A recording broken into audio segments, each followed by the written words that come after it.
Halo guys, selamat datang di channel aku Artia Desi. Pada episode sebelumnya kita diperlihatkan Nona Ayu diserang oleh pria yang tidak dikenal. Untungnya Nona Jang dan Palak datang untuk membantunya. Sebelum lanjut ke episode ke-7, untuk kalian semua yang baru nemuin channel aku, jangan lupa dukungannya ya. Dan video ini aku buat untuk spoiler alur dramanya. Aku tetap menyarankan kepada kalian untuk menonton pada saluran resminya. Setelah kejadian ini, Nona Ayu pun melaporkan kejadian kepada kantor polisi. Detektif ketua mencoba menenangkan dan meminta Nona Ayu menceritakan apa yang dia ingat. Nona Ayu mengatakan bahwa pria itu membawa pisau dengan bentuk yang berbeda dari pisau biasanya. Dia pun menggambarkan bentuk pisau pada kertas. Detektif ketua yang melihatnya langsung teringat bahwa pisau ini sangat mirip dengan milik pembunuh orang tua Detektif Han. Di tempat lain, Detektif Han mengunjungi makam orang tuanya. Saat itu, Detektif ketua juga sedang ada di sana. Setelah kejadian pembunuhan itu, Detektif Han diasuh oleh Detektif ketua. Oleh karena itu, hubungan mereka sangat dekat. Sementara itu, detektif yang lain belum dapat menemukan pisau yang digunakan oleh pelaku korban dari pembunuhan Gena. Hakim ketua kembali meminta Hakim Kang untuk menjadi hakim tunggal. Tentu Hakim Kang sangat menerima keputusan itu. Falak pun menyusul Hakim Kang ke ruangannya. Dia memberitahukan kecurigaannya terhadap Le Arong. Falak curiga bahwa Le Arong adalah Satan. Namun tentunya Hakim Kang tidak mempercayainya. Dauhi sedang berada di sekitaran villa. Tiba-tiba dia didatangi oleh dua orang gadis yang akan memalaknya. Saat bersamaan Hakim Kang melihatnya. Dia pun menghajar dua gadis ini hingga mereka tidak dapat melakukan perlawanan. Kawasan villa ini sedang diselidiki oleh para detektif karena beberapa pekan sangat rawan. Hakim Kang kemudian membawa anak-anak ini ke kantor polisi. Dauhi adalah putri detektif ketua. Saat itu juga detektif ketua datang ke kantor polisi. Terlihat kedua orang tua dari gadis ini tidak terima atas perlakuan Hakim Kang yang telah memukul anaknya. Namun Dauhi menjelaskan mereka ingin mencuri uangnya. Kedua orang tuanya ini terus mengomel, hingga mereka pun mengetahui bahwa yang dihadapinya adalah seorang hakim. Mereka memarahi anaknya lalu meminta maaf dan pergi. Hakim Kang keluar dari ruangan disusul dengan yang lainnya. Dan dia menanyakan kepada Dahui kenapa dia ada di kawasan villa. Dahui menjelaskan bahwa dia ingin menemui Detektif Han. Detektif ketua pun marah dan melarang Dauhi untuk datang ke kawasan tersebut. Karena ibunya berteriak, Dauhi pun marah lalu pergi. Detektif ketua berterima kasih kepada Hakim Kang karena telah menyelamatkan anaknya. Setelah kembali ke villa, Detektif Han menemui Nenek di rumahnya. Detektif Han mengaku bahwa dia sudah mengetahui siapakah Hakim Kang. Dia juga mengatakan bahwa Hakim Kang adalah seorang iblis. Nenek menegaskan jika Detektif Han masih berada di dekat Hakim Kang, maka salah satu dari mereka akan meninggal. Nenek ternyata telah mengetahui kedua orang tua Detektif Han, karena sebelumnya ada seseorang yang meminta bantuannya untuk melindungi Detektif Han. Kini Nenek akan menepati janjinya, namun semua keputusan ada di tangan Detektif Han.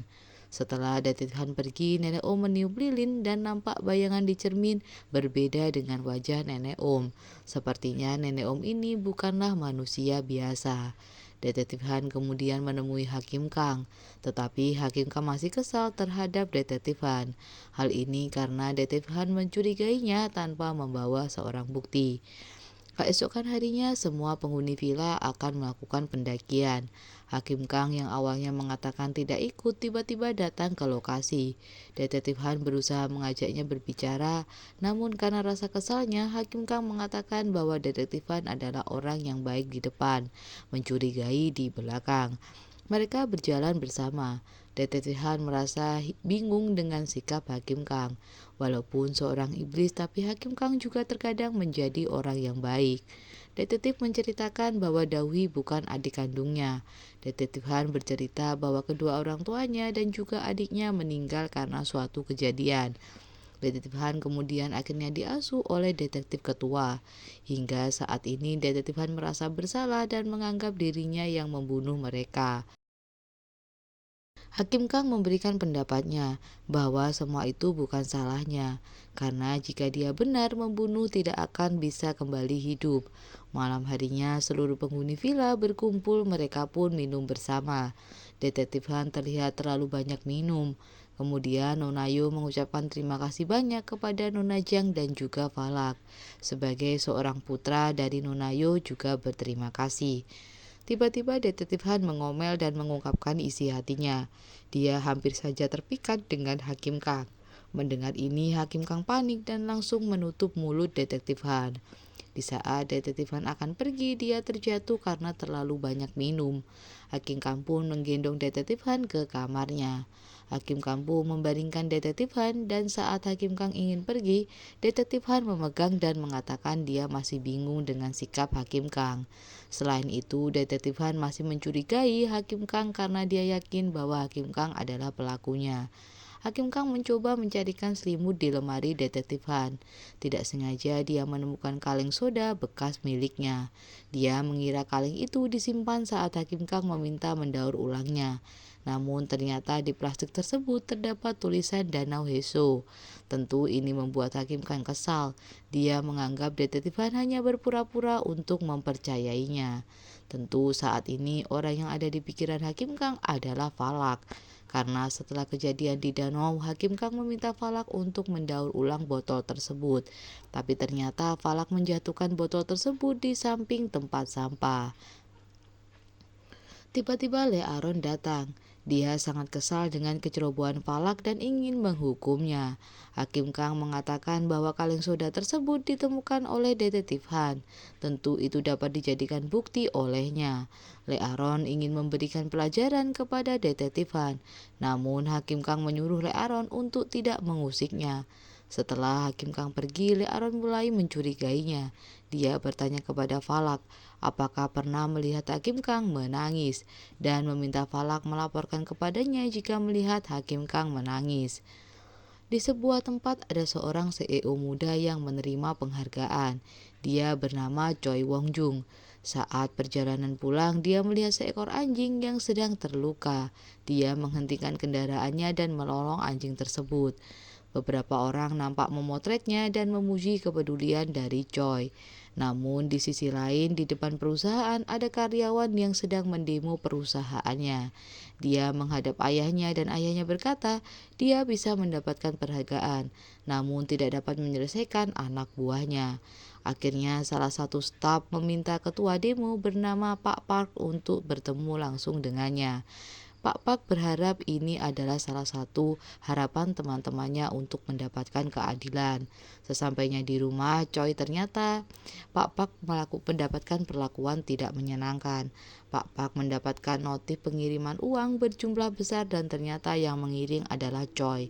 Pak Pak tentu berkata bahwa dia tidak membutuhkan uang tersebut. Dia hanya menginginkan keamanan untuk para karyawan. Tentu ini membuat Choi kesal dan mengancam Pak Pak bahwa dia dapat mengatakan apapun yang dia mau. Pak Pak pun pergi dari rumah itu. Dia mencoba menelepon rekannya, namun tiba-tiba ada mobil yang datang dan sejumlah orang membawanya pergi. Orang-orang ini adalah orang suruhan Choi. Ternyata Pak Pak dibawa ke sebuah lapangan golf. Choi menghajarnya dengan melemparkan bola ke arah Pak Pak dengan berkali-kali. Pak Pak merasa sangat kesakitan. Di saat Pak Pak dalam perjalanan pulang, dia terjatuh di tengah jalan karena rasa sakit yang ditahannya. Tidak sengaja Pak Pak menjatuhkan alat perekam yang dia bawa. Saat dia sudah terkapar, ternyata ada orang suruhan Choi yang datang kembali. Anak dan putrinya berusaha mencari Pak Pak dan melaporkannya ke polisi. Namun polisi tidak dapat menerima laporan karena belum ada 3 hari. Terlihat di sini dua petugas pembersih dari neraka adalah tetangga Pak Pak. Hakim Kang terlihat sedang makan siang. Dia melihat berita tentang kejadian tersebut. Lalu dia mendapatkan telepon dari petugas kebersihan untuk memintanya bertemu. Karena keluarga Pak Pak adalah orang yang baik, Dongju meminta bantuan Hakim Kang untuk menemukan pelakunya. Dongju juga mengatakan orang yang terakhir ditemui Pak Pak adalah Choi Wong Jung. Hakim Kang mencoba melihatnya di sebuah cermin dengan menuliskan nama Pak Pak.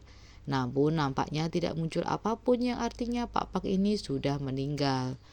Keesokan harinya ada seorang pendaki yang menemukan jenazah dari Pak Pak. Akhirnya Choi diperiksa oleh polisi. Tentu dia menyangkal seluruh tuduhan atas kematian Pak Pak. Tetapi detektif mempunyai rekaman yang dibawa Pak Pak sebelum meninggal. Di rekaman tersebut terdengar suara Choi yang sedang menyiksa Pak Pak. Choi mengatakan itu semua dilakukan oleh petugas keamanan. Dia juga mengatakan sangat sulit berurusan dengan orang miskin. Tentu mendengar tersebut, Detektif Han sangat marah. Setelahnya, kepala kepolisian memanggil mereka dan meminta untuk menutup kasus mengenai Choi ini. Tentu detektif ketua tidak setuju dan akan terus menangani kasus ini hingga terungkap. Detektif Han sangat kesal setelah mendengar pernyataan dari Choi. Dia merasa ingin membunuhnya. Namun detektif ketua menahannya dan mengingatkan bahwa mereka harus menghukum pelaku hingga divonis secara adil. Ayah Choi terlihat menemui anggota Dewan Jung. Dia memohon agar anaknya dibebaskan. Anggota Dewan nampak mengolok-ngoloknya, hingga ayah Choi menawarkan sebidang tanah untuknya. Anggota Dewan pun menyetujui hal tersebut. Tentu hal ini membuat Hakim Ketua meminta Hakim Kang untuk menangani kasus ini. Hakim Kang meresponnya dengan kalimat ejekan, bahwa pasti Hakim Ketua telah menerima suap. Kemudian Hakim Kang buru-buru pergi dari ruangan. Persidangan pun digelar. Hakim Kang merasa kesal karena jaksa penuntut umum telah bekerja sama dengan terdakwa Choi. Choi memberikan pernyataannya bahwa dia tidak berniat memukulnya dan semua kejadian ini adalah kecelakaan. Karena tidak bisa menahan rasa kesalnya, Hakim Kang pun keluar dari ruang persidangan. Detektif Han menemui Hakim Kang. Dia mengatakan bahwa keluarga korban ragu bahwa Pak Pak melakukan bundir. Detektif Han meminta Hakim Kang untuk menemui keluarganya terlebih dahulu. Hakim Kang terlihat kesal karena Detektif Han telah berpura-pura untuk mempercayainya, di mana saat membutuhkannya Detektif Han menemuinya. Detektif Han kembali memohon. Akhirnya mereka pun melihat jasad dari Pak Pak. Hakim Kang menggunakan kemampuannya untuk melihat kejadian sebelum Pak Pak meninggal. Tentu yang dia lihat adalah Pak Pak telah diculik dan juga dibunuh oleh anak buah Choi. Namun Hakim Kang membohongi Detektif Han dan memberitahunya ini murni bunuh diri. Di kawasan villa, detektif ketua dan anak buahnya sedang menunggu pelaku peneroran di kawasan tersebut. Detektif ketua bertemu Nona Jang dan ingin mengawalnya. Namun Nona Jang menolak karena dia akan pergi ke gereja. Saat sedang di mobil sendirian, detektif ketua melihat pelaku melintas dengan membawa pisaunya. Detektif ketua berusaha menelepon anak buahnya namun panggilannya sibuk. Dia pun memutuskan untuk mengejar pelaku sendirian.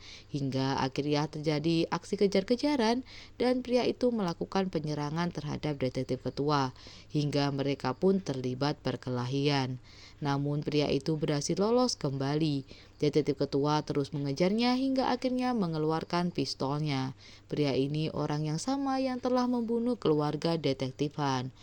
Dalam perjalanan pulang, Hakim Kang kesal kepada Detektif Han karena dia terus bertanya apakah tidak ada yang terjadi kepada Pak Park. Sesampainya di kawasan villa, Detektif Han bertemu dengan rekannya. Dia menanyakan di mana detektif ketua. Ternyata dia sudah tidak ada di mobilnya. Tiba-tiba terdengar suara tembakan. Mereka pun panik dan berlari mencari keberadaan detektif ketua. Mereka pun menemukan tongkat detektif ketua. Nampak di sekitarnya terdapat ceceran darah, dan tak lama kemudian Hakim Kang menyusul dan melihatnya. Dan episode ini pun berakhir.